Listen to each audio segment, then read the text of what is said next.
So, hi guys! Ayan, gusto ko lang i-share sa inyo itong experience ko dito sa nipple tape. So, kasi itong nipple tape na to ay dalawang pair na lang yung natitira. So, ayan, dalawang pair na lang siya sa akin. Sinimulan ko tong gamitin nung nagka-acid reflux ako.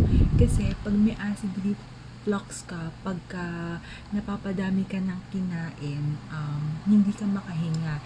Lalo na pag nakabra ka, ang hirap makahinga. So, talagang gumamit ako, simula nun, gumamit na ako ng nipple tape.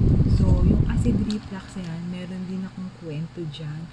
Pero hintayin nyo lang at i-vlog ko din yan. Experience ko nga kasi dito ay ito mismong nipple tape na to, itong brand na to, ito kasi bigay lang sa akin to, padala lang to, so libre lang to, tinunay ko lang.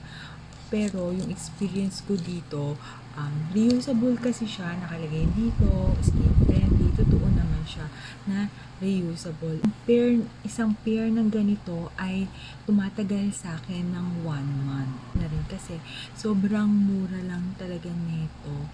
At saka ilalagay ko na rin siya, kung gusto nyo na rin bumili ng ganito pala, ilalagay ko na lang yung link dyan sa baba. Tapos, yung panglinis ko din dito guys ay hand soap lang. Kasi ang alam ko, dapat kasi mild lang kasi talaga dapat yung panlinis dito.